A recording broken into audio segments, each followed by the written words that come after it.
স্রষ্টা তিনি, সপ্ত আকাশ রচিলেন থরে থরে, কোনো ত্রুটি হেরিবে না তার পূর্ণ সৃজন পরে।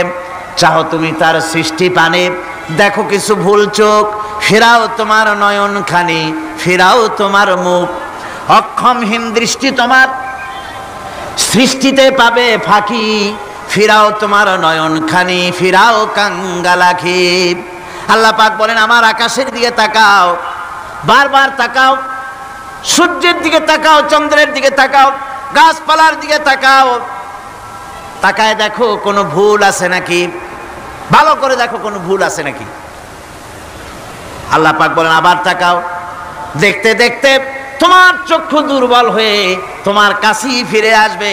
আমার সৃষ্টি নৈপুণ্যতার ভিতরে কোনো ভুল পাবে না। সুবহানাল্লাহ।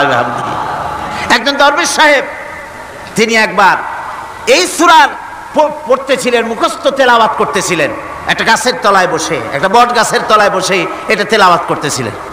যখন তিনি পড়লেন হাল তারা মিন ফুতুর, আমার সৃষ্টি নৈপুণ্যতার ভিতরে কোনো ভুল পাওয়া যায় নাকি। দরবেশ সাহেব চিত হয়ে শুয়ে শুয়ে তেলাওয়াত করতেছেন আর বলছেন আল্লাহ রাব্বুল আলামিন, তোমার সৃষ্টি নৈপুণ্যতার ভিতরে কোনো ভুল ধরার ক্ষমতা তো কোনো মানুষের নাই। তবে একটা জিনিস আমার নজরে পড়ল, এই যে বিরাট বট গাছটা, পৃথিবীতে যত গাছ আছে যেমন গাছ তেমন ফল, তাল গাছটা যেমন ফলও তেমন, নারকেল গাছটা যেমন ফলটাও তেমন, কিন্তু এত বড় বিশাল বট গাছ ফল হতেছে ছোট ছোট ট্যাবলেটের মতো। গাছটা যেমন ফলটা তেমন হয় নাই। আল্লাহ এটা ভুল না, তুমি বলেছো যে দেখো কোনো ভুল টুল আছে নাকি, তুমি ভুল তো না, আমার চোখে এটা লাগলো, যেমন গাছ তেমন ফল হয় না। দরবেশ সাহেব চিত হয়ে শুয়ে শুয়ে তেলাওয়াত করছেন, মনের মধ্যে এই চিন্তা আসলো গাছটা যেমন তেমন ফলটা হলো না। দরবেশ সাহেব বলেন এই চিন্তা করতেছি, হঠাৎ করে একটা দমকা হাওয়া বয়ে গেল, ডালে ডালে বাড়ি লেগে গেল, একটা আদা পাকা বটের ফল অনেক উপর থেকে বৃন্তচ্যুত হয়ে চট করে এসে আমার নাকের উপরে ফট করে পড়লো। নাকের উপরে এমন ভাবে পড়ছে নাকটা জ্বলে উঠছে। আমি সেজদায় পড়ে গেলাম। দরবেশ সাহেব বলেন আমি সেজদায় পড়ে গেলাম, চোখের পানি ফেলে আল্লাহর দরবারে মাপ চাইলাম, বললাম রব্বুল আলামিন, তোমার কোনো জিনিসের ভিতরে কোনো খুঁত নাই, নিখুঁত জিনিস তুমি বানাইছো, কোনো ভুল নাই। আমি চিন্তা করেছিলাম নারকেল গাছ যেমন তার ফলও তেমন, তাল গাছ যেমন তার ফলও তেমন, বট গাছটা যেমন তেমন ফল। আমার আন্দাজ মতো, আমার চিন্তা মতো যত বড় বট গাছ অত বড় ফলটা যদি হতো, বটের ফলটা যে পজিশন নিয়ে আমার নাকে পড়েছিল, গাছ যেমন ফল তেমন হলো, নাকও যেত, আমার মাথাও যেত। আল্লাহ রাব্বুল আলামিন বলেন দেখো বান্দা, আমার সৃষ্টি নৈপুণ্যতার মধ্যে কোনো ভুল পাবে না। সুবহানাল্লাহ ওয়া বিহামদিহি, কোনো ভুল নাই, বারবার তাকাও, কোনো ভুল পাবে না। আল্লাহ সুবহানাহু ওয়া তাআলা সুন্দর করে বানিয়েছেন, যা দেখবেন শুধু সুন্দর আর সুন্দর। সুবহানাল্লাহ বলে, শুধুই সুন্দর। ফুলের সৌন্দর্য দেখেন, গাছের সৌন্দর্য দেখেন, জমিনের সৌন্দর্য দেখেন, পাখির সৌন্দর্য দেখেন। আল্লাহ পাক যা বানালেন সবগুলিকে আল্লাহ পাক সুন্দর করে করে সৃষ্টি করেছেন, সব গুছিয়ে গুছিয়ে সুন্দর করে করে বানিয়েছেন, অসুন্দর করে কিছু বানান নাই।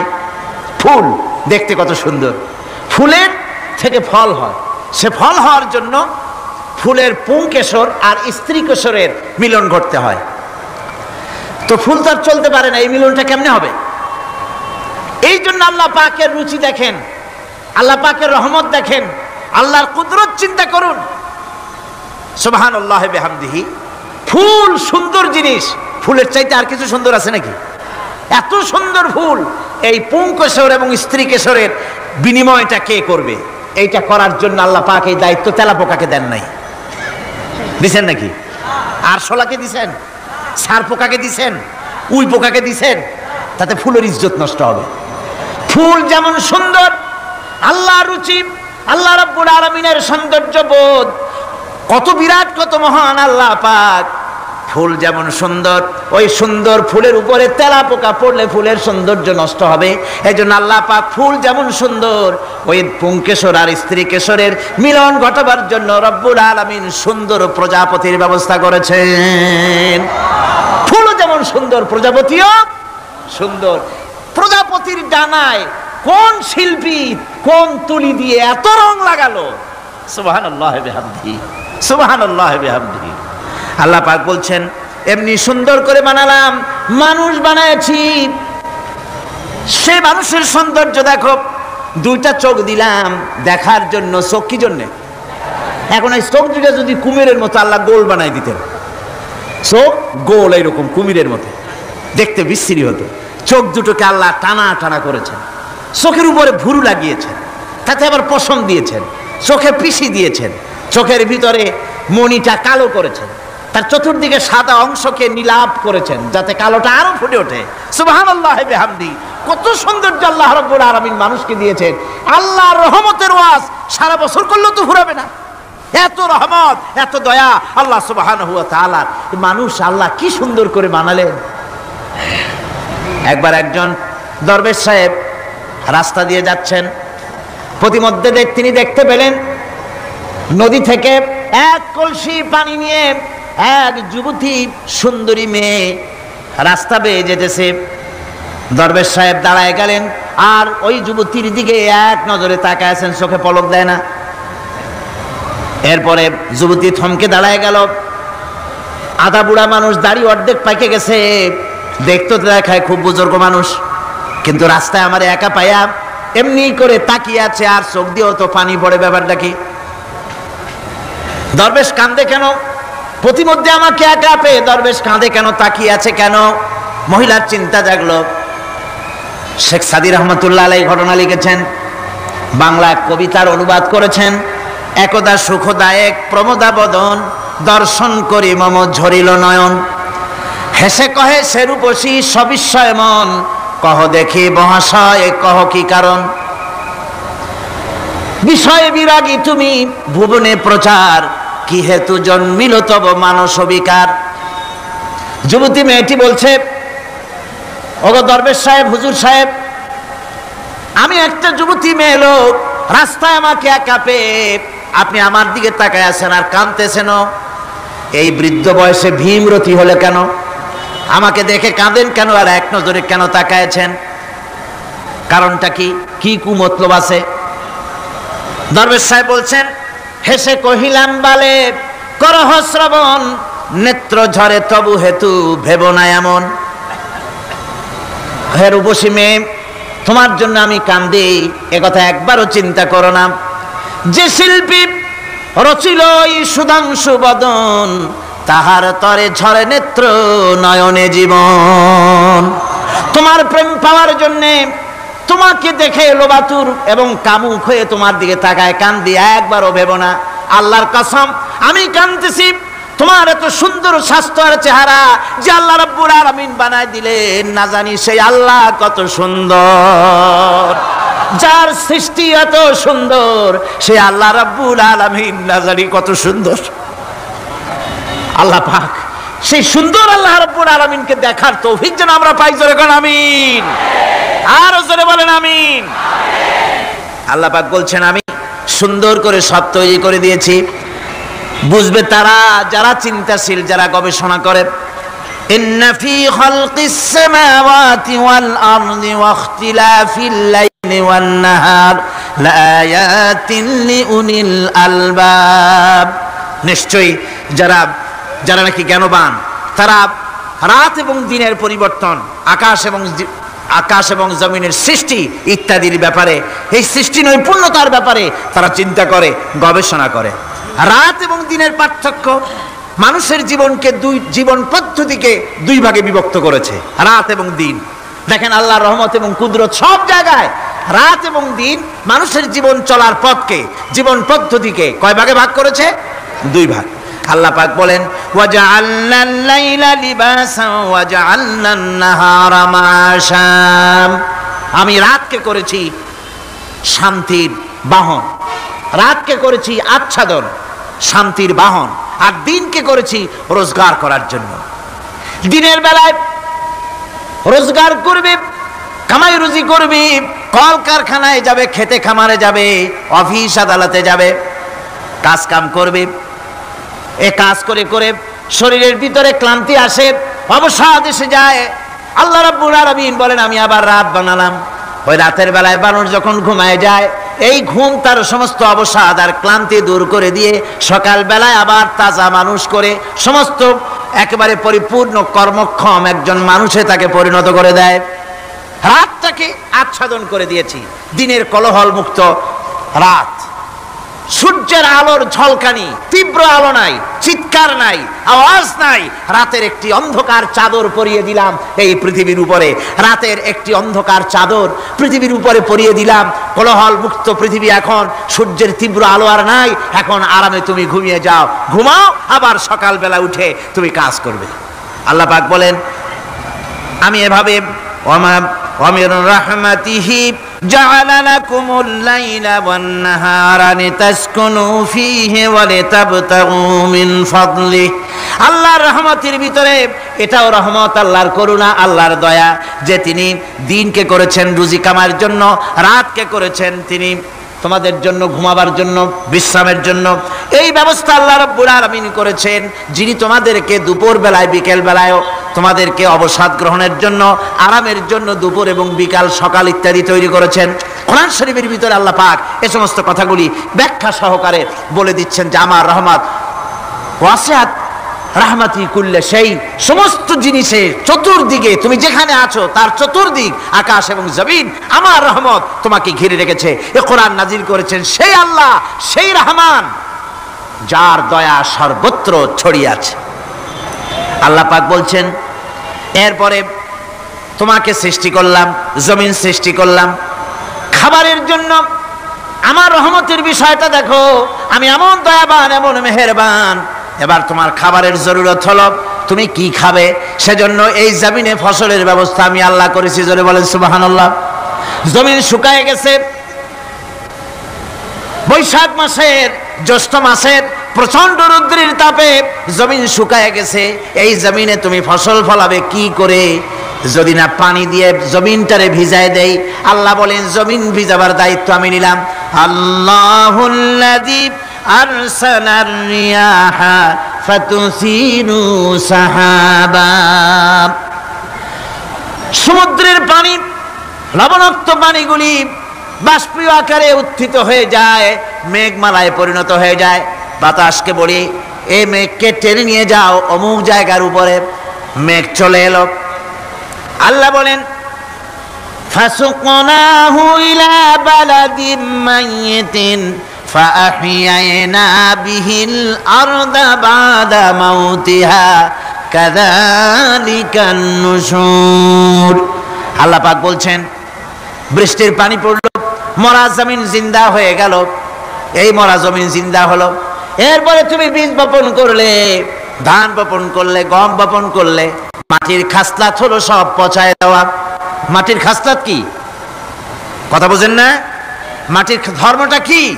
পচায় দেওয়া। যা রাখেন পচে যাবে, লোহা রাখেন জং ধরে যাবে, পাথর রাখেন আস্তে আস্তে, এ ধরনের যেসব জিনিস রাখেন আস্তে আস্তে করে ধ্বংস হয়ে যাবে, পচে যাবে। ওই মাটির ভিতরে ধান এবং গম, আপনার ফসল, আপনার খাদ্য, আপনার রিজিককে আমানত করে দিলেন। আল্লাহ পাক ওটাকে হেফাজত করলেন। এরপরে ওর ভিতর থেকে পাতা অঙ্কুরিত হয়ে বেরিয়ে এলো।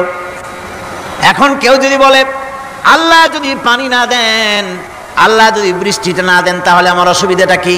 আল্লাহ বলেন দেখো বৃষ্টিটা তো আমি দিলাম। বৃষ্টিটা কে দিলেন? আল্লাহ পাক বলেন আফারাআইতুমুল মাআল্লাযী তাশরাবুন আআনতুম আনজালতুমুহু মিনাল মুজনি আম নাহনুল মুনজিলুন। তোমরা যে পানি পান করো, আকাশ থেকে এই পানিটা কে বর্ষণ করে? তুমি করো না আমি করি? কে করে জোরে কোন? আল্লাহ পাক বলছেন আমি পানি বর্ষণ করি। সেই পানিটা, এই যে বঙ্গোপসাগরের পানি, আপনাদের কর্ণফুলীর পানি, মিষ্টি না নোনা? কি পানি জোরে কোন? এই নোনা পানি আকাশে উঠলো। আল্লাহ পাক বলেন ইচ্ছে যদি করতাম লাউ নাশাউ জাআলনাহু জাজান ফালাউলা তাশকুরুন। পানি উঠালাম, নোনা পানি, ইচ্ছে করলে লবণাক্ত অবস্থায় অবতীর্ণ করে দিতে পারতাম, জমিনের ফসল সব নষ্ট হয়ে যেত। কিন্তু আমি নোনা পানি উঠাইয়া ওই পানিগুলিকে মিষ্টি করে আমি নাজিল করে, জোরে কান সুবহানাল্লাহ, মিষ্টি পানি অবতীর্ণ করে দিলাম। এখন মানুষ বলে আল্লাহ পানি না দিলে কি হইতো? আমাদের খাল আছে, বিল আছে, সাগর আছে, নদী আছে, পুকুর আছে, হাওড় আছে, টিউবওয়েল আছে, ডিপ টিউবওয়েল আছে, আল্লাহ বৃষ্টি না দিলে তো কি হয়ে গেল আমাদের? আল্লাহ পাক জবাব দিয়েছেন, কুল আরাআইতুম ইন আসবাহা মাউকুম গাওরান ফামান ইয়াতিকুম বিমাইন মাইন। বলো দেখি, সবে শুকাইয়া যদি যায় এই জমিনের পানি, তাহলে হেথায় তটডির ধারা কে দিবে সবারে আনি?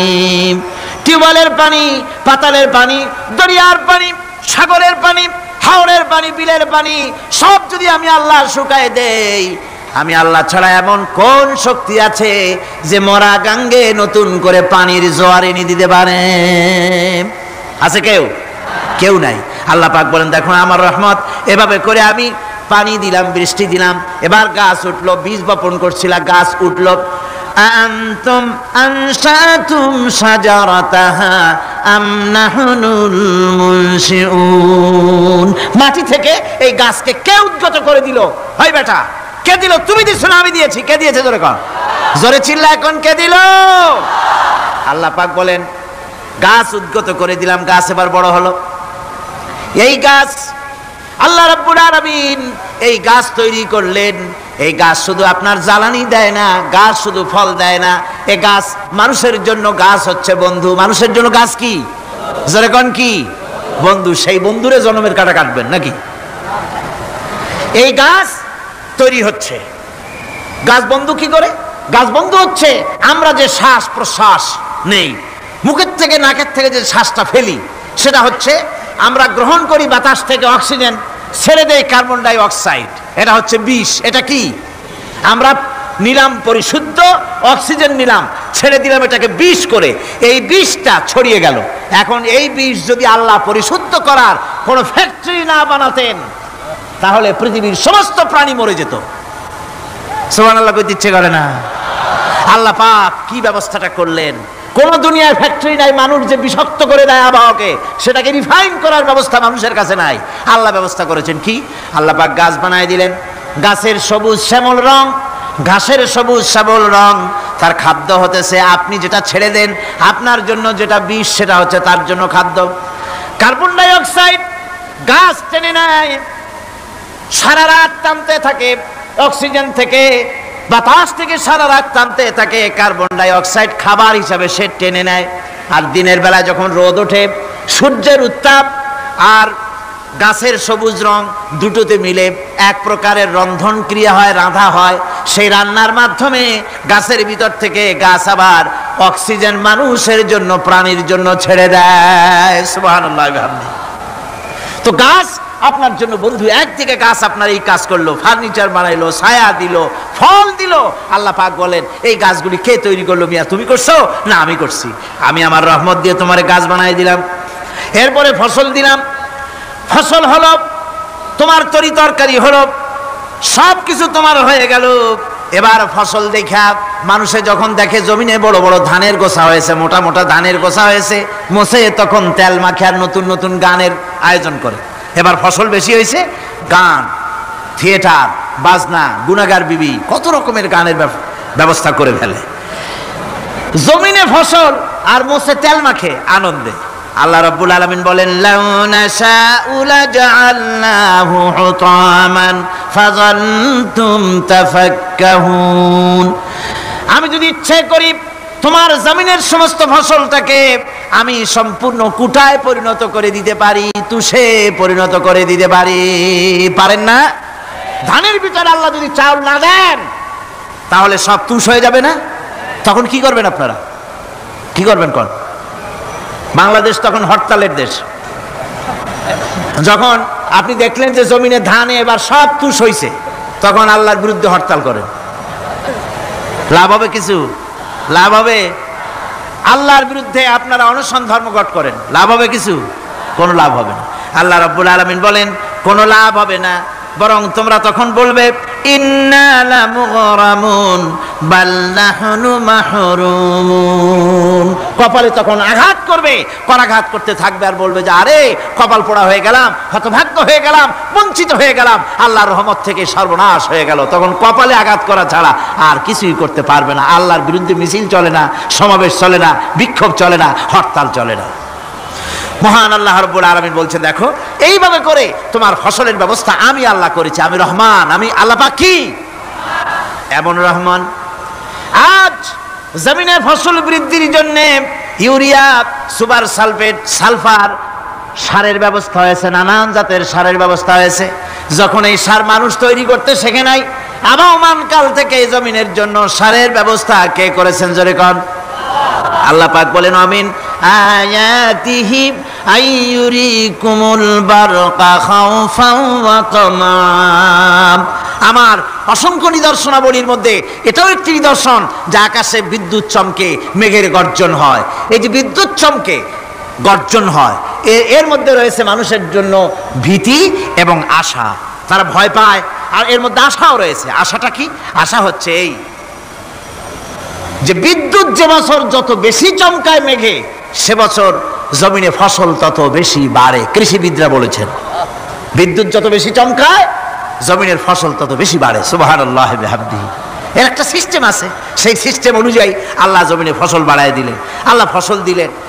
এবার আপনার আল্লাহ পাক বলছেন দেখো ফসল দিলাম, ধান হলো, চাউল হলো, মাছ হলো, গোশ হলো, সব হয়ে গেছে, এখন তুমি খাবে। রান্না বান্না হয়ে গেল, রহমত আমার দেখো, আমার রহমতটা দেখো। এ কোরআন শিখাইছেন সেই আল্লাহ রাব্বুল আলামিন যার নাম রহমান। জোরে বলেন তার নাম কি? রহমান। চাউল হয়ে গেছে, চাউল তো শুধু ভর্তা বানায় খাওয়া যাবে না, ভাত হয়েছে, আটা দিয়া রুটি তৈরি হয়েছে, কি দিয়া খাবেন? আল্লাহ রাব্বুল আলামিন আপনার পুকুরের ভিতরে মাছ দিয়া দিলেন, জন্তু জানোয়ার দিলেন, চার পায়া জানোয়ারের গোশত হালাল করে দিলেন, পাখির মাংস আল্লাহ রাব্বুল আলামিন হালাল করে দিলেন। এখন মাছ হলো, গোশ হলো, মাছ আর গোশ সিদ্ধ করে খাওয়া যাবে? জোরে বলেন যাবে? যাবে না। তার গন্ধ নষ্ট করতে হবে আর সুঘ্রাণ সৃষ্টি করতে হবে। এই গন্ধ নষ্ট করে সুঘ্রাণ সৃষ্টি করার জন্য লবঙ্গ তৈরি করলেন কে? কথা কন না কেন? এলাচি কার? দারচিনি কার? লবণ কার? মরিচ কার? হলুদ কার? পেঁয়াজ কার? সুবহানাল্লাহ ওয়া বিহামদিহি।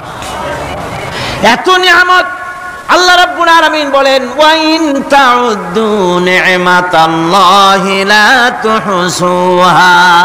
আমার নিয়ামত গণনা করে করে আমার নিয়ামত গুণে শেষ করতে পারবে না, এত নিয়ামত আমি দান করেছি।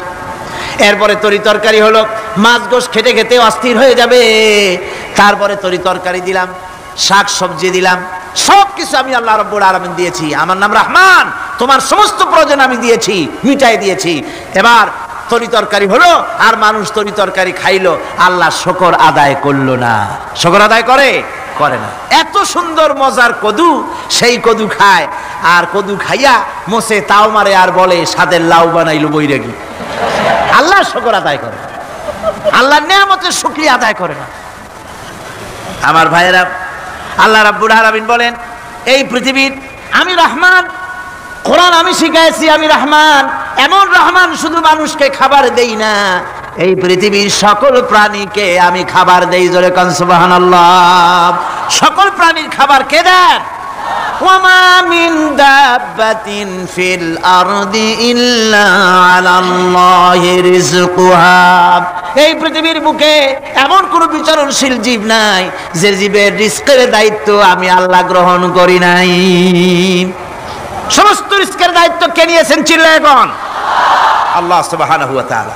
আচ্ছা আপনি কোন তো দেখি, একজন জমিদার, একজন বড় লোক, চৌধুরী, খুব বড় লোক, তার বাড়িতে 20 জন লোক গেছে রাতের বেলায়। রাতের বেলায় 20 জন লোক গিয়ে মেহমান হইল। মেহমান হইয়া তারা বলতেছে সাহেব আমরা তো মেহমান, আমি একজন এক এক রকমের খাবার চাইলো। একজনে বললো আমি হরিণ খাবো, আর একজনে কয় আমি মুরগি খাবো, আর একজনে বললো আমি খরগোশ খাবো, আর একজনে বললো আমি হাতি খাবো, আর একজনে বললো আমি ছাগল খাবো। 20 জন মানুষে 20 রকমের খাবার চাইলো। একজনে কয় বোয়াল মাছ খাবো, আর একজনে কয় রুই মাছ খাবো।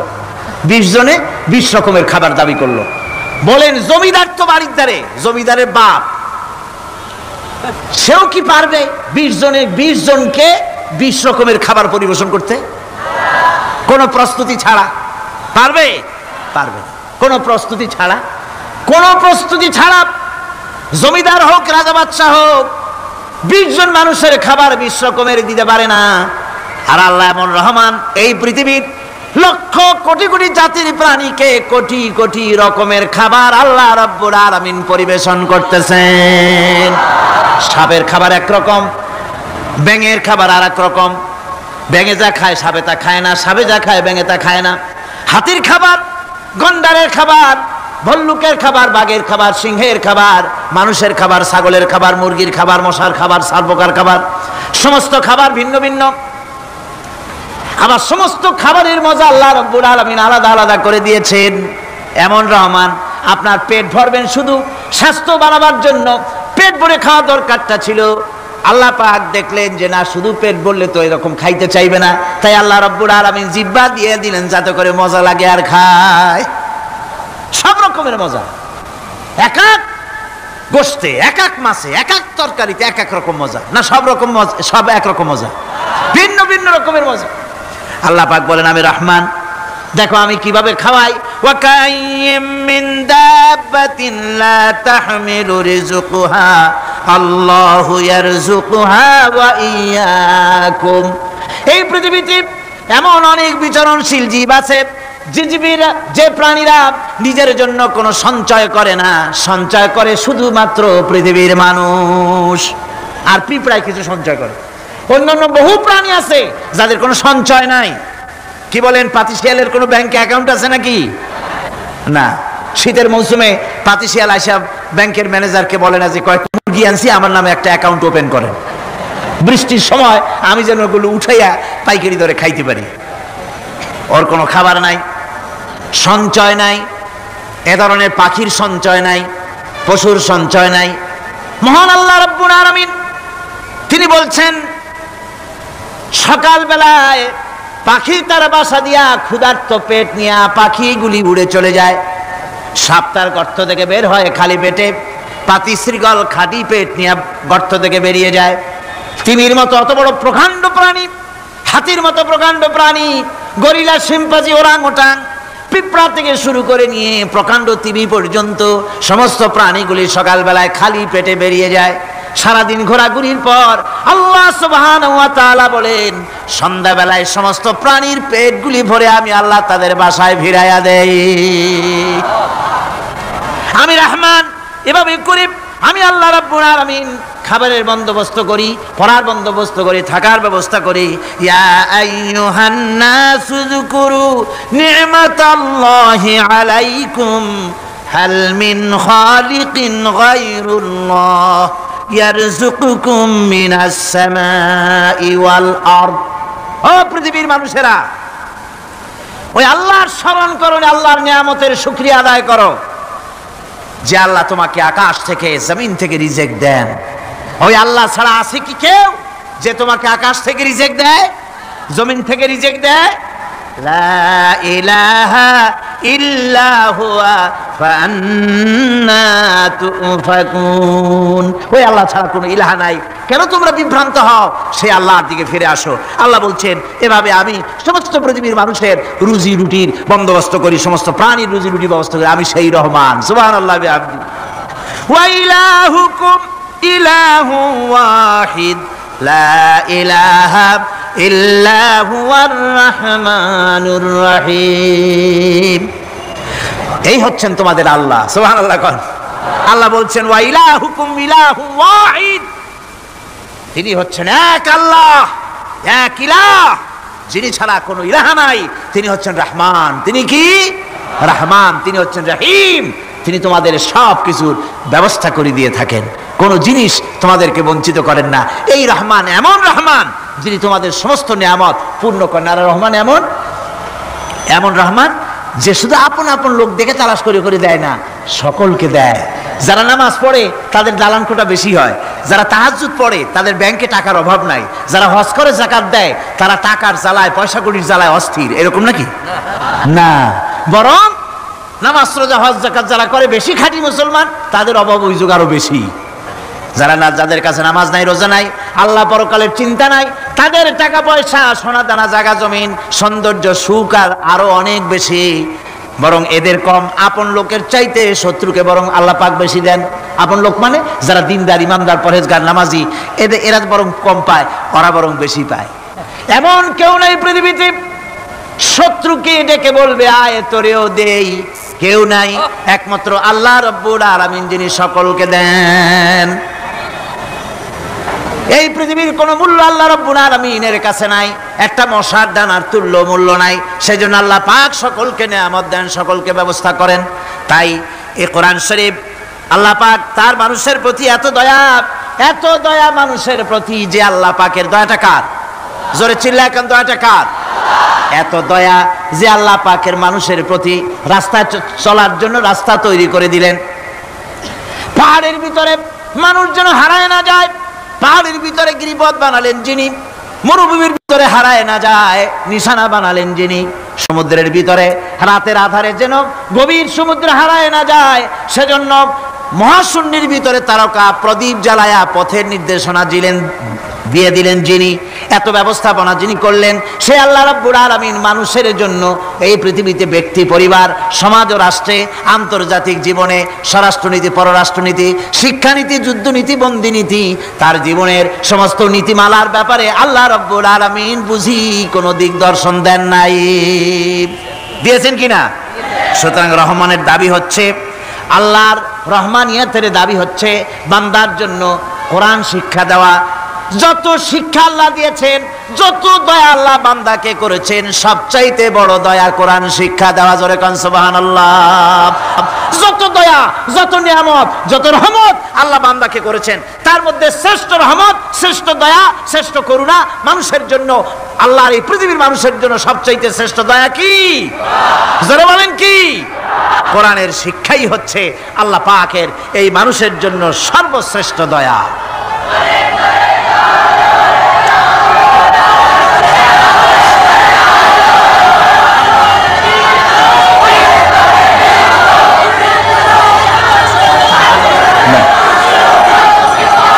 আমার ভাইয়েরা, কোরআনে কারীম কত বড় নিয়ামত। আর রহমানু আল্লামাল কোরআন, এতক্ষণ যেই রহমানের দয়ার কথা বললাম, সেই রহমান কোরআন শিখাইছেন। সুবহানাল্লাহ। কি শিখাইছেন? কোরআন। সেই কোরআন তিনি কি শিখালেন? কোরআনের শিক্ষা কি? কোরআন আমাদের কি দিল? আল্লাহ কি শিখালেন? সেই ব্যাপারে কথা হবে আগামীকাল ইনশাআল্লাহ। সবাই বলেন ইনশাআল্লাহ। দাঁড়ানো ভাইরা বসেন, দাঁড়ানো ভাইরা সবাই বসেন, মোনাজাতে অংশগ্রহণ করেন। মোনাজাত করা জরুরি, কেউ দাঁড়িয়ে থাকবেন না, সবাই বসেন, মোনাজাতে অংশগ্রহণ করুন, মোনাজাত করুন। দাঁড়ানো ভাইরা বসুন, কেউ দাঁড়িয়ে থাকবেন না। আমি আজকে আর লম্বা কথা বলবো না, যেহেতু আমি পরিশ্রান্ত হয়ে এসেছি। আগামীকাল ইনশাআল্লাহ এর থেকে আগে শুরু করবো। আজকে যেমন দেরিতে শুরু হয়েছে, এরকম আগামীকাল দেরিতে শুরু হবে না ইনশাআল্লাহ। আরো আগে শুরু করব, যাতে করে আমি আপনাদের সামনে কথাগুলি সুন্দর করে বুঝাতে পারি। সবাই বলেন আমিন। কোরআন আমাদের কি দিল, কত বড় রহমত এই কোরআন, যে আল্লাহর এত বড় দয়া, সে আল্লাহ আমাদের কি শিখালেন, সেই কথাই আগামীকাল আলোচনা হবে ইনশাআল্লাহ। আজানে এই কি বলে, মুনাজাতের পরে আজান হবে, আজানের পরে বা জামাতে এশার নামাজ হবে, এশার নামাজ বা জামাতের সাথে আদায় করে যাবেন। আল্লাহুম্মা আমিন। রব্বানা যালামনা أنفسنا وإن لم تغفر لنا وترحمنا لنكونن من الخاسرين ربنا لا تزغ قلوبنا بعد إذ هديتنا وهب لنا من لدنك رحمة إنك أنت الوهاب أي الله تعالى হাজার হাজার মুসলমান নরনারী দীর্ঘক্ষণ ধরে তোমার দ্বীনের কথা আমরা শুনেছি, আলোচনা করেছি। মেহেরবানি করে দুরূদ ও সালামটুকুন, আলোচনার সওয়াবটুকুন জনাবে মুহাম্মদ রাসূলুল্লাহ সাল্লাল্লাহু আলাইহি ওয়াসাল্লামের রূহ মুবারকে পৌঁছায় দাও রব্বুল আলামিন। আমরা যত লোক এখানে বসেছি, এর মধ্য থেকে যাদের মা বাপ দুনিয়া থেকে বিদায় হয়ে গেছে, আল্লাহ দয়া করে মেহেরবানি করে কবরগুলিকে জান্নাতের টুকরায় পরিণত করে দাও রব্বুল আলামিন। কোরআনে কারীমের মাহফিলে এসেছে, সারা জীবন যত গুনাহ করেছে, কোরআনে কারীমের বরকতে আমাদের জিন্দেগির সমস্ত গুনাহ খাতাকে মাফ করে দাও আল্লাহ। আয় আল্লাহ তাআলা, ইসলামী সমাজ কল্যাণ পরিষদ প্রতি বছর এই মাহফিলের আয়োজন করে থাকেন, তোমার কোরআনের খেদমত করে থাকেন। এবছরে আয়োজন করতে যথেষ্ট বেগ পেতে হয়েছে তাদেরকে। আল্লাহ তুমি তাদের প্রয়োজনকে গায়েবী মদদ দিয়া পুরা করে দাও রব্বুল আলামিন। এই খেদমতের পুরোধা যিনি, এ কোরআনে কারিমের তাফসিরের মাহফিলের সাথে যিনি অঙ্গাঅঙ্গিভাবে জড়িত, মাওলানা শামসুদ্দিন সাহেব, আয় আল্লাহ তাআলা, ডাক্তাররা বলেছে তার দৃষ্টিশক্তি ফিরে পাওয়া অসম্ভব, কিন্তু আমরা তোমার কাছে কোনো জিনিস অসম্ভব মনে করি না। রব্বুল আলামিন, তোমার কাছে অসম্ভব বলে কোনো জিনিস তোমার কাছে নাই। তুমি দয়া করে মেহেরবানি করে তার চোখ দুটির দৃষ্টিশক্তি ফিরাইয়া দাও রব্বুল আলামিন। এ মাহফিলকে তোমার দরবারে মঞ্জুর করে নাও। এ মাহফিলে যারা আসেন, যারা কথা বলেন, সকলকে যোগ্যতা দাও যাতে করে তোমার বান্দাদেরকে সঠিক কথা পৌঁছাতে পারেন। আমাদের দ্বীন ও ঈমান আকীদাকে আল্লাহ তুমি সহিহ করে দাও, তোমার রাস্তায় চলার তৌফিক দাও। এ মাহফিলের জন্য যারা পয়সা দেয়, কষ্ট করে, শুনতে যারা আসে, আল্লাহ তুমি তাদের প্রতি রহম করো। এই মাহফিলে বাংলাদেশের বিভিন্ন জেলা থেকে লোক আসে, বিভিন্ন জায়গা থেকে লোক আসে, বাড়িঘর ফেলে আসে। আল্লাহ প্রত্যেকের বাড়িঘর, বিবি, বাল বাচ্চা তুমি হেফাজতে রেখো, সকলকে তুমি হেফাজতে রেখো রব্বুল আলামিন। অনেকে দোয়া চেয়েছেন, অনেকের অসুখ। এক মহিলা লিখেছেন প্রতি বছর তিনি আসেন, এবার আসতে পারেন নাই, তিনি খুব দুঃখ করে লিখেছেন, আল্লাহ তুমি তাকে সুস্থ করো, ভালো করে দাও, যাতে অন্তত এই মাহফিলে একটাবারের জন্য তিনি আসতে পারেন এর সুযোগ করে দাও। যত লোক অসুস্থ আছে, যত জায়গায় অসুস্থ আছে, অপারেশন হচ্ছে অথবা রোগ আছে, আল্লাহ তুমি সকলের রোগ ব্যাধি দূর করে দাও আল্লাহ। আমি আপনাদের কাছে দোয়া চাই যেন বাকি 4 দিন যোগ্যতার সাথে আল্লাহ পাকের কালাম থেকে বলার জন্য যে ধরনের যোগ্যতা দরকার, কণ্ঠস্বর দরকার, স্বাস্থ্য দরকার, মন মানসিকতা দরকার, ইলম দরকার, আল্লাহ যেন দয়া করে তার এই গুনাহগার, এই ছোট্ট নগণ্য বান্দাকে যেন আল্লাহ দয়া করে দান করে দেন রব্বুল আলামিন। যত মানুষ এই মাহফিলে আসছে আল্লাহ সকলকে, আমাদের সকলকে তুমি আহলে কোরআন বানায়া দাও। তুমি দয়া করে রহমান নামের ওসিলায় যে কিতাব আমাদেরকে দিলা আল্লাহ, এই কিতাবের যথাযোগ্য সম্মান মর্যাদা দেওয়ার তৌফিক আমাদের দাও, আমল করার তৌফিক দাও। এই কোরআনের সুপারিশ কিয়ামতের দিন আমাদের জন্য নসিব করে দাও। রব্বানা তাকাব্বাল মিন্না ইন্নাকা আনতাস সামিউল আলিম ওয়া তুব আলাইনা ইন্নাকা আনতাত তাওয়াবুর রহিম। সুবহানা রাব্বিকা রাব্বিল ইজ্জাতি আম্মা ইয়াসিফুন ওয়া সালামুন আলাল মুরসালিন আলহামদুলিল্লাহি রাব্বিল আলামিন। ওয়াজআল আখিরা কালিমাতিনা ইনদাল মাউত লা ইলাহা ইল্লাল্লাহু মুহাম্মাদুর রাসূলুল্লাহ। আসসালামু আলাইকুম ওয়া রাহমাতুল্লাহ। এই যুগের এক বাদশাহ, তার অভ্যাস ছিল কবিতা শোনা, নতুন নতুন কবিতা শুনে পুলকিত হতেন। এখন নতুন কবিতা আর কত শোনানো যায়, এখন কবিতা আর মানুষ নতুন করে আর বানাচ্ছে না। ফলে রাজা তার মন্ত্রীদেরকে ডেকে বলল যে বাজারে শোহরাত করে দাও, যে ব্যক্তি নতুন কবিতা রাজাকে শোনাতে পারবে তাকে 10 সহস্র মুদ্রা পুরস্কার দেওয়া হবে। মন্ত্রীরা বলল এটা তো সর্বনাশ হবে, এই নতুন কবিতা লোকেরা বানায় আনবে আর আপনি 10 সহস্র করে মুদ্রা দিয়ে দিয়ে রাজভাণ্ডার তো শেষ হয়ে যাবে। রাজা বলল না, আমার বুদ্ধি আমার কাছে, তোমরা শুধু এইভাবে ঘোষণাটা দিয়ে দাও আর 3টা লোক দাও আমাকে, একবার শুনলে মুখস্থ হয় এরকম একজন দাও, 2বার শুনলে মুখস্থ এরকম আরেকজন দাও, 3বার শুনলে মুখস্থ এরকম আরেকজন দাও। স্মৃতিশক্তি সম্পন্ন এরকম 3 জন লোক পাওয়া মোটেই কষ্ট হলো না। বাজারে শোহরাত করে দেওয়া হলো। নতুন নতুন নতুন নতুন কবিতা তৈরি করে কবিরা আসতে লাগলো, দিচ্ছে। আপনারা থামেন না, আমি তো বলে দিয়েছি, ফ্যান সরায় দেন পিছনের দিকে, পিছনে লাগাই দেন আমার পিছনে।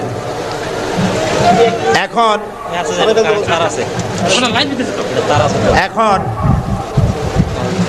কবিরা কবিতা রচনা করে নিয়ে আসছে, নতুন কবিতা শুনতেছে রাজা। কবিতা শুনে শখ মিটাইয়া রাজা বলছে এটা কি একটা নতুন কবিতা হলো কবি, এটা তো আমি জানি। কবি কয়েছেন আপনি জানবেন কি করে, তো আমি তৈরি করেছি, কত হোমওয়ার্ক করে রাত জায়গা কষ্ট করে এটা তৈরি করেছি, আর আপনি বলছেন আমি জানি। বাদশাহ বলছে শুধু আমি না, তোমার বিশ্বাস হয় না? এই যে আমার পাশে যে সব পারিষদের লোকেরা যারা বসে আছে ওরাও জানে। কবি চ্যালেঞ্জ করলো অসম্ভব, আমি সারা রাত জেগে জেগে কষ্ট করে রুদ্ধদ্বার কক্ষে বসে বসে কবিতা রচনা করেছি, কারো জানার কথা না। তোমার বিশ্বাস হয় না? ওই যে একবার শুনলে যার মুখস্থ হয় তার বললো তুমি শোনাও তো, সে দাঁড়ায় শোনাই দিল। দুইবার শুনলে যার মুখস্থ হয় তার তো দুইবার শোনা হয়ে গেছে, বললো তুমি শোনাও, সেও শোনাই দিল। তিনবার শুনলে যার মুখস্থ হয় তার তো তিনবার শোনা হয়েছে, বললো তুমি শোনাও তো, সেও শোনাই দিল। কবি বেচারা বেকুব হয়ে হেঁটে গেল। এরকম কবিদের কাছ থেকে নতুন নতুন কবিতা শুনে শখ মেটাতে মেটাতে এক চালাক কবি অবস্থাটা বুঝে ফেলেছে। সে বুঝে এক কবিতা তৈরি করে এনেছে, এনে বলছে জাহাপানা আমি এক কবিতা এনেছি। বললো না যে নতুন কবিতা এনেছি, কবিতা এনেছে। বাদশা বলল শোনাও। কবি কবিতা শোনালেন। তার কবিতার অর্থ ছিল এরকম যে, হে রাজা, আপনার পিতা আর আমার পিতার সাথে ছিল গভীর বন্ধুত্ব। এই বন্ধুত্বের সূত্র ধরে আপনার পিতা আমার পিতার কাছ থেকে 10,000 রৌপ্য মুদ্রা ধার করেছিলেন। চুক্তিপত্রে লেখা ছিল আপনার পিতা আর আমার পিতা মরে যাওয়ার পর আপনি আপনার পিতার উত্তরাধিকার সূত্রে আমার পিতার কাছে দেনা হিসাবে 10,000 রৌপ্য মুদ্রা আমাকে পরিশোধ করবেন। বাদশাহ শুনিয়া চিন্তা করলো সর্বনাশ, আমি যদি বলি যেটা আমি জানি আর সাথের লোকেরাও জানে তাহলে তো সাক্ষী প্রমাণ হয়ে গেল, তাহলে তো 10,000 মুদ্রা না রৌপ্য মুদ্রা দেওয়া লাগবে। কি সাংঘাতিক কথা। রাজা তখন বলল, কবি এতদিনে নতুন একটা কবিতা তুমি আমারে শোনালে, যা আমিও জানি না আমার লোকেরাও জানে না। আমি এই গল্পটি আপনাদেরকে শোনালাম এজন্যে যে সেই যুগের লোকেরা যতটা পাগল, আহাম্মক, বেকুব আমরা মনে করি, এরকম বেকুব ছিল না, আহাম্মক ছিল না। তাদের শৌর্য ছিল, তারা স্বাধীন চেতা ছিল, বীরত্বগাথা ছিল তাদের। তারা কারোর অধীনতা স্বীকার করতো না। বুদ্ধি ছিল, প্রজ্ঞা ছিল, মেধা ছিল, সব ছিল। শুধু একটি জিনিসের অভাবে তারা চুরি করত, ডাকাতি করত, জেনা করত, ব্যভিচার করত, হত্যা করত, এগুলিকে কোনো অপরাধ মনে করত না। সেই জিনিসটির নাম ছিল ওহির জ্ঞান। সেই জিনিসটির নাম ছিল কি? আল্লাহ রাব্বুল আলামিন সেই যুগে এই মানুষগুলির পরিবর্তনের জন্য, গোটা বিশ্বে শান্তি আনার জন্য, পৃথিবী যখন ধ্বংসের দ্বার প্রান্তে দাঁড়িয়েছে, রহমত ছাড়া পৃথিবীকে আর রক্ষা করা যাবে না, তখন আল্লাহ তাআলা রাসূলকে রহমত হিসাবে পাঠালেন। আল্লাহ তাআলা বলছেন, ওয়ামা আরসালনাকা ইল্লা রাহমাতাল লিল আলামিন। নবী হে, আমি আপনাকে আমার গোটা বিশ্বের জন্য, গোটা সৃষ্টি জগতের জন্য আমি আপনাকে আমার করুণার মূর্ত প্রতীক করে পাঠালাম। সৃষ্টি জগতের জন্য আপনি আমার রহমত। সুবহানাল্লাহ। বর্তমান যে মাসটা চলছে, এই মাসটির নাম আরবি মাস মাহে রবিউল আউয়াল। এই মাসেই আল্লাহ তাআলা পাঠিয়েছিলেন বিশ্বনবী মুহাম্মদুর রাসূলুল্লাহ সাল্লাল্লাহু আলাইহি ওয়াসাল্লামকে পৃথিবীর মানবতার কল্যাণের জন্য। তাকে এই পৃথিবীতে আল্লাহ তাআলা পাঠিয়েছিলেন। আল্লাহ তাআলা কোরআনে কারীমের মধ্যে বলছেন, সূরা আন-নাহল, আল্লাহ তাআলা বলছেন, وعلى الله قصد السبيل ومنها جائر ولو شاء لهداكم أجمعين وعلى الله قصد السبيل। আর সোজা রাস্তা বলে দেওয়ার দায়িত্ব আমি আল্লাহর। সুবহানাল্লাহ বলেন। সোজা রাস্তা বলে দেওয়ার দায়িত্ব কার? আল্লাহ তাআলা বলছেন, সোজা রাস্তা বলে দেওয়ার দায়িত্ব আমার, যেখানে রয়েছে অসংখ্য বাঁকা পথ। ওয়ালাউ শাআ লাহাদাকুম আজমাইন। আর আমি যদি ইচ্ছে করতাম তাহলে গোটা বিশ্বের সমগ্র মানব মণ্ডলীকে আমি হেদায়েত করে দিতাম। এখানে প্রশ্ন ওঠে, তাহলে তিনি হেদায়েত করলেন না কেন? এই যে পৃথিবীতে নানামুখী মানুষ, কেউ আল্লাহ মানে, কেউ মানে না, কেউ নামাজ পড়ে, কেউ পড়ে না, কেউ মদ খায়, জেনা করে, এই যে নানামুখী, নানা চরিত্রের মানুষ, আল্লাহ বলছেন আমি হেদায়েত ইচ্ছে করলে সবাইকে করে দিতে পারতাম, তাহলে তিনি করলেন না কেন?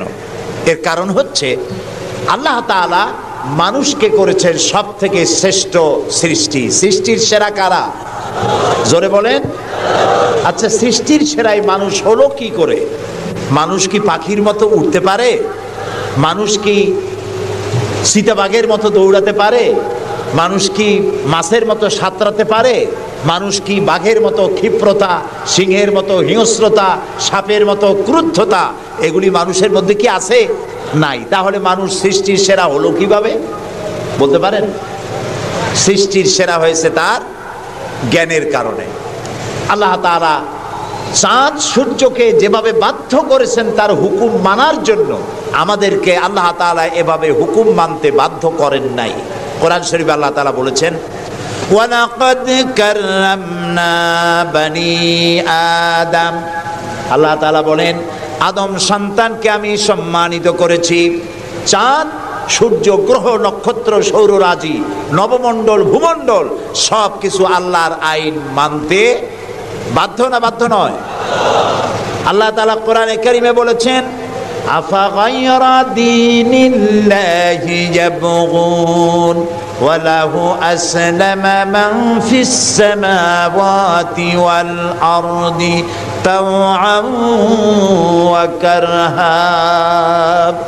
আফাগায়রা দীনিল্লাহি ইয়াবগুন, তোরা কি আল্লাহর দেওয়া জীবন ব্যবস্থাকে ছেড়ে দিয়ে অন্যের তৈরি করা মতবাদ গ্রহণ করতে চাও?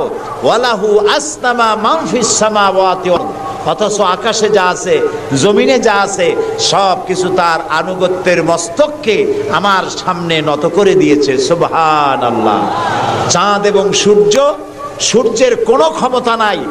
রাত এখন বাংলাদেশে 8:40, রাত, সূর্যের কোনো ক্ষমতা নাই এখন বাংলাদেশে সে উদিত হয়।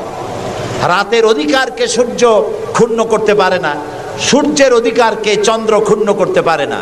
লাশ-শামসু ইয়ামবাগি লাহা আন তুদরিকাল কামারা ওয়ালাল লাইলু সাবিকুন নাহার ওয়া কুল্লুন ফি ফালাকিন ইয়াসবাহুন।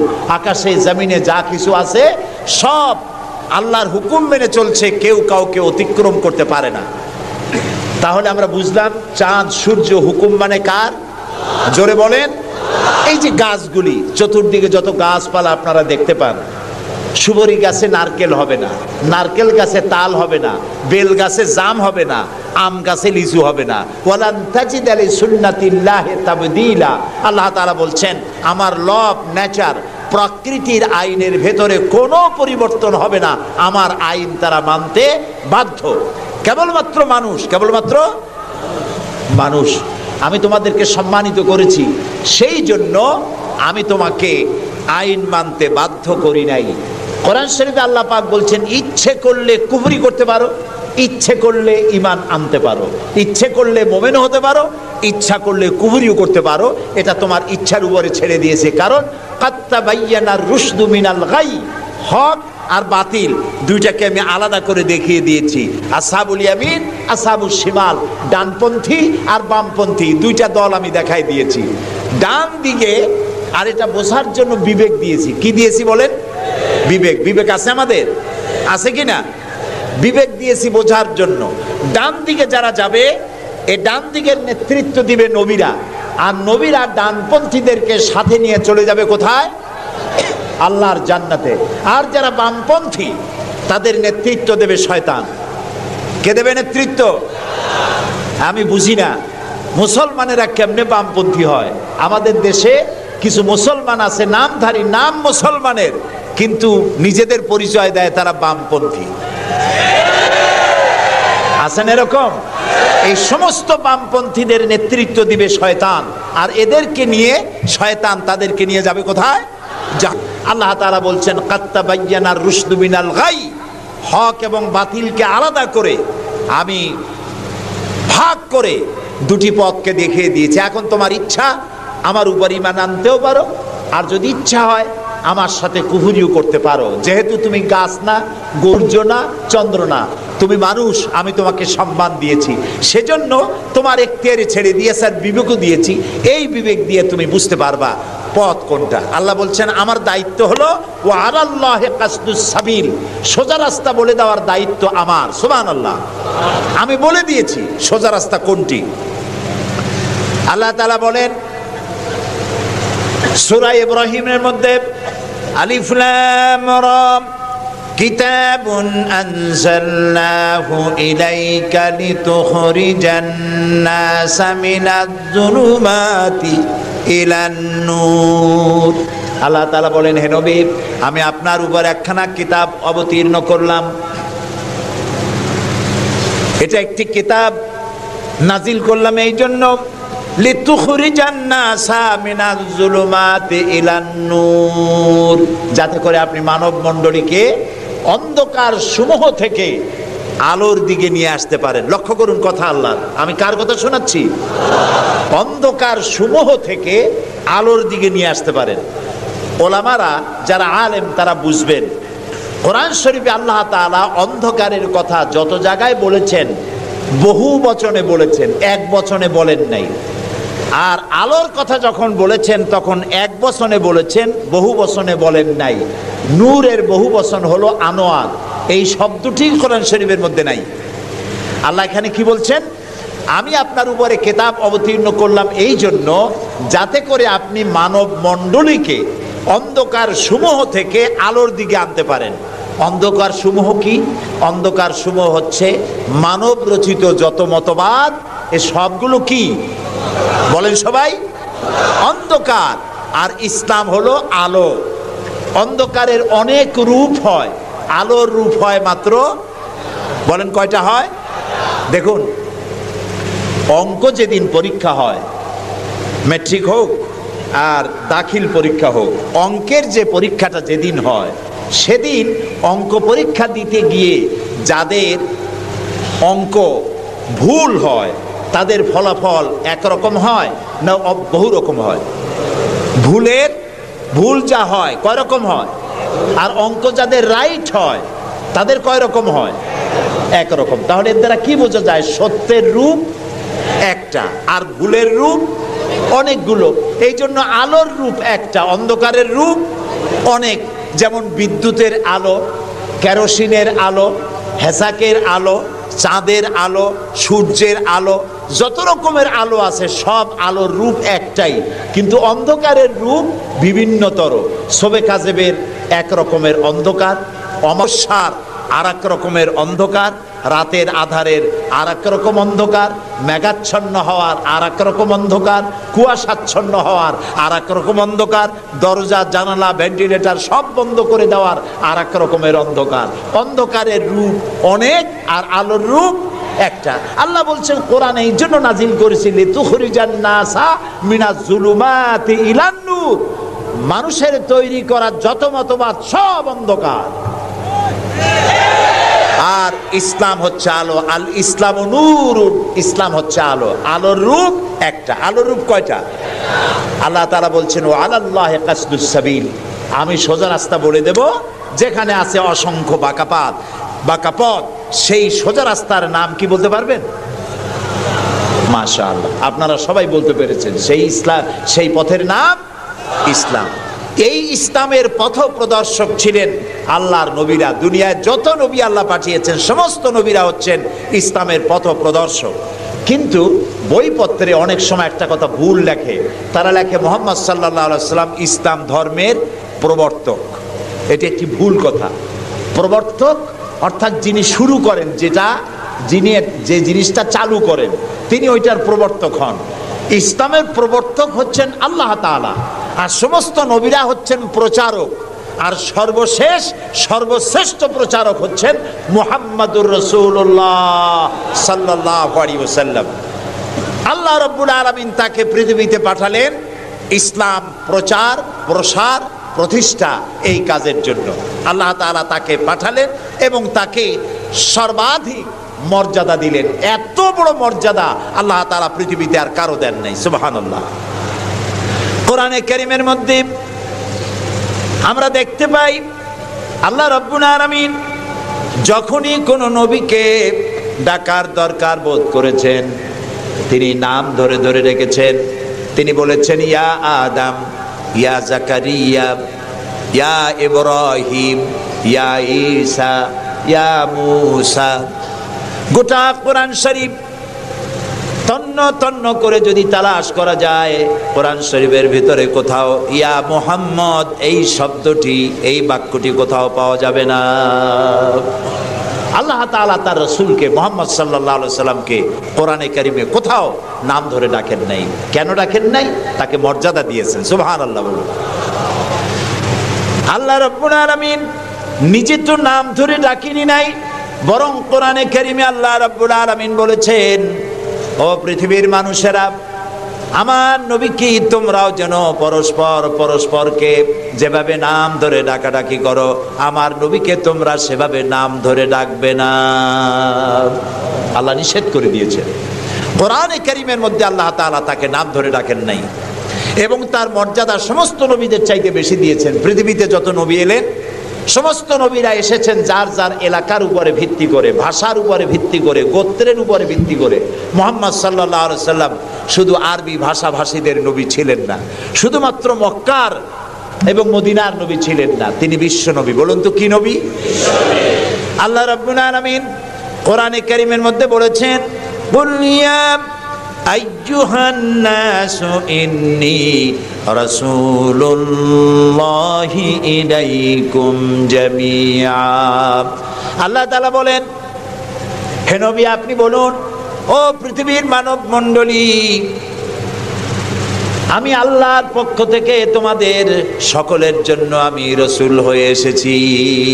কিয়ামত পর্যন্ত এই পৃথিবীতে যত মানুষ আসবে সমস্ত মানুষের জন্য রসুল বলেছেন, শুধু মানুষের জেন নয়, আল্লাহর সমস্ত সৃষ্টি জগতের জন্য আল্লাহ তাআলা আমাকে রসুল করে পাঠিয়েছেন। সুবহানাল্লাহ। নবী করিম সাল্লাল্লাহু আলাইহি সাল্লাম পৃথিবীতে এলেন এবং আল্লাহ তাআলা তাকে এই সম্মান দিয়ে, মর্যাদা দিয়ে পৃথিবীতে কেন পাঠালেন?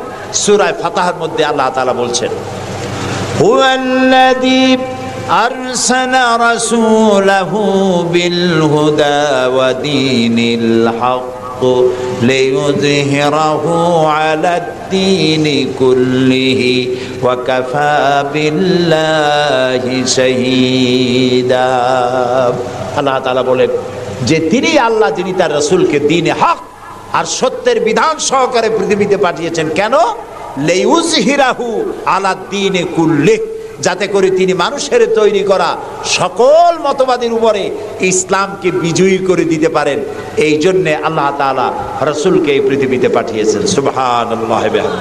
রাসূলুল্লাহ পৃথিবীতে আসলেন এবং তিনি চরিত্র দিয়ে, যুদ্ধ করে নয়, ইসলাম প্রচার করেছেন কি দিয়ে বলেন?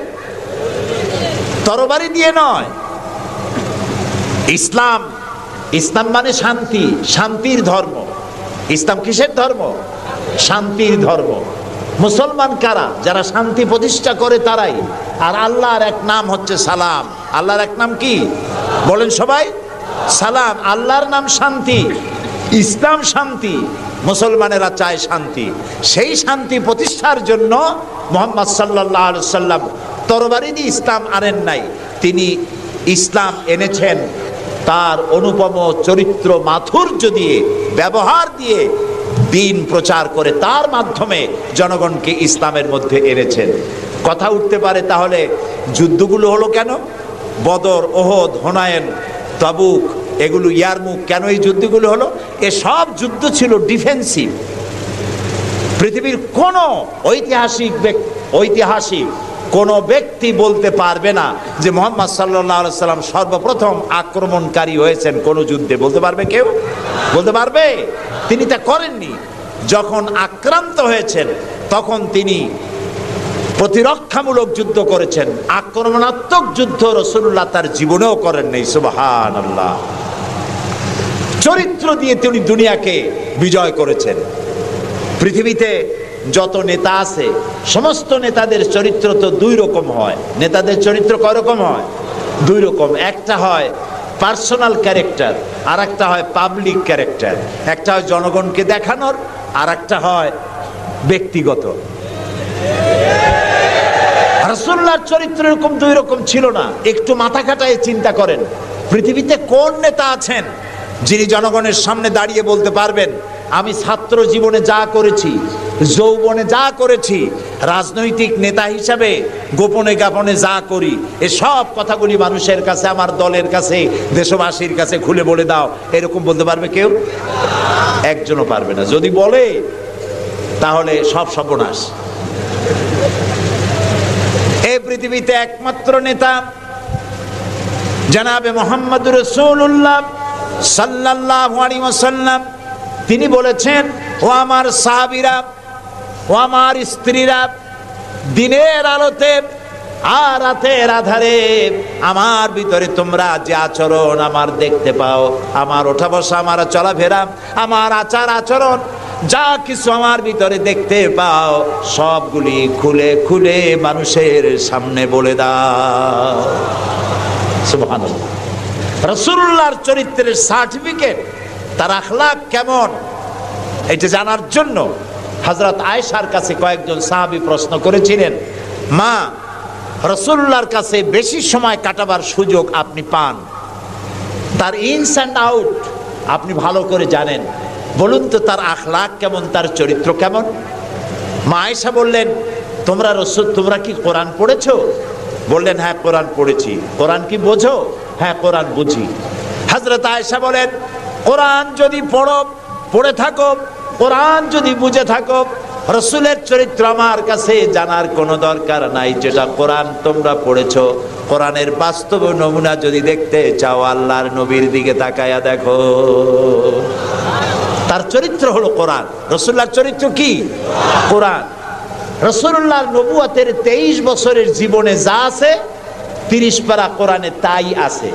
30 পারা কোরআনে যা আছে, রাসূলুল্লাহর 23 বছরের নবুয়তের জীবনে তাই আছে। বড় করে বলেন সুবহানাল্লাহ। এই ছিল রাসূলের জীবন। তার চরিত্র সম্পর্কে আল্লাহ তাআলা বলছেন, ওয়া ইন্নাকা লাআলা খুলুকিন আযীম। হে নবী, আপনি উন্নত চরিত্রের উপরে প্রতিষ্ঠিত। আল্লাহ বলতেছেন। কে বলতেছেন? আল্লাহ বলতেছেন আপনি উন্নত চরিত্রের উপরে প্রতিষ্ঠিত। সুবহানাল্লাহ। এবং আমাদেরকে বলা হচ্ছে, আমাদেরকে, কাদেরকে? সারা দুনিয়ার মুসলমানদেরকে বলা হচ্ছে, লাকাদ কানা লাকুম ফি রাসূলিল্লাহি উসওয়াতুন হাসানা, গ্রহণযোগ্য মহত্তম আদর্শ তোমাদের জন্য আদর্শ রয়েছে তোমাদের রাসূলের মধ্যে। আমরা উল্টা কাজ করি। আমরা ইসলামরে চিনি পীর সাহেবরে দিয়া, মৌলানা সাহেবরে দিয়া, হুজুররে দিয়া ইসলাম বুঝতে চেষ্টা করি। এটা উল্টা কাম। আসলে ইসলাম দিয়া, কোরআন দিয়া, হাদিস দিয়া পীর সাহেবকে যাচাই করা উচিত, কোরআন হাদিস মতো উনি আছেন কিনা। হুজুর সাহেব, মৌলানা সাহেব, নেতা সাহেব কোরআন হাদিস অনুযায়ী আছে কিনা, ওর দ্বারা ওই ব্যারোমিটার দিয়েই বাছাই এবং যাচাই করা উচিত। কিন্তু তা না করে আমরা উল্টাটা করি, যার জন্য আমরা প্রতারিত হই। এই জন্য রাসূল হচ্ছেন আমাদের নেতা হিসাবে শ্রেষ্ঠ নেতা। তার থেকে বড় নেতা আকাশের নিচে জমিনের উপরে কেউ নাই। তাকেই গ্রহণ করতে হবে। দেখুন, চরিত্রের উন্নত সার্টিফিকেট দিতে পারে একজন পুরুষের জন্য কে দিতে পারে? তার স্ত্রী। সব থেকে কে পারে? স্ত্রী বলতে পারে এই পুরুষটি কেমন। আর একজন স্ত্রী তার স্বামীর জন্য সব করতে পারে, জীবনটাও বিলাই দিতে পারে, কিন্তু সহজে স্বামীর বিশ্বাস যেটা সেটার উপরে ঈমান আনা এটি সহজ কথা নয়। যত পীর সাহেবরা আছেন বাইরে মুরিদ বানাতে আসেন, জিজ্ঞেস করা উচিত, হুজুর আপনার বউ আপনার কাছে মুরিদ হয়েছে কিনা?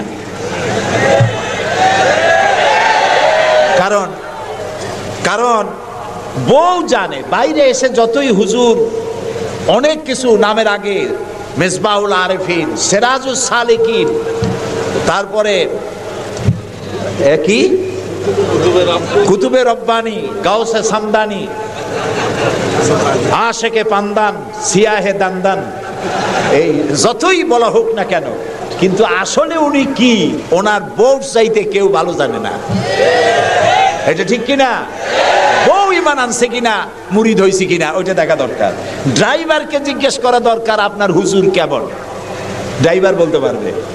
ওনার সাথে খাদেমদেরকে একান্তে জিজ্ঞেস করা দরকার হুজুর কেমন, ওনারা বলতে পারবেন।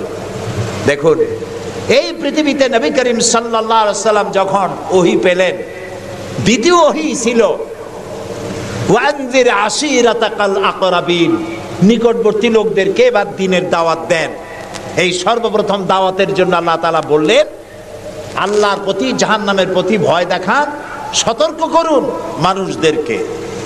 সর্বপ্রথম তিনি মনে করলেন নিকটবর্তীদেরকে দাওয়াত দিতে আল্লাহ বলেছেন আগে। তামার নিকটবর্তী খাদিজার চাইতে তো কেউ নাই।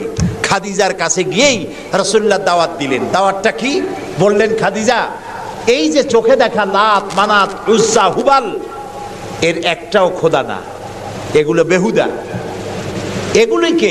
এগুলা কিছু বানাইতে পারে না, কেউ সাহায্য করতে পারে না, এমনকি নিজেকেও বিপদ থেকে রক্ষা করার কোনো শক্তি ওদের নাই। এক অদেখা আল্লাহ আছেন, যিনি ছাড়া কোনো ইলাহ নাই। তোমাকে আমাকে তিনিই সৃষ্টি করেছেন, তাকে আল্লাহ হিসাবে মানো, যারা দেখা যায় না। আর আমি সেই আল্লাহর শেষ নবী, আমাকে নবী হিসাবে মানো। কত বড় কঠিন কথা, কত বড় কঠিন কথা। প্রিয় ভাই সব, পর্দার আড়ালের মা বোনেরা লক্ষ্য করুন, হযরতে খাদিজাতুল কুবরা রাদিয়াল্লাহু তাআলা আনহা 40 বছরের বয়সের সময় মুহাম্মদ সাল্লাল্লাহু আলাইহি সাল্লামকে বিয়ে করেছিলেন। তখন তার বয়স 25 বছর। আর আজ 40 বছর বয়সে নবীজি নবুয়ত পেয়েছেন।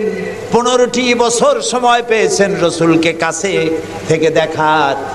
হযরতে খাদিজা যখনই দ্বীনের দাওয়াত পেলেন, অদেখা আল্লাহকে বিশ্বাস করতে হবে, মুহাম্মদ সাল্লাল্লাহু আলাইহি সাল্লামের নবুয়ত মানতে হবে, এই প্রশ্ন যখন সামনে এলো, হযরতে খাদিজা কোনো প্রশ্ন তোলেন নাই, এক মুহূর্ত দেরিও করেন নাই, সঙ্গে সঙ্গে পড়ে নিয়েছেন লা ইলাহা ইল্লাল্লাহু মুহাম্মাদুর রাসূলুল্লাহ।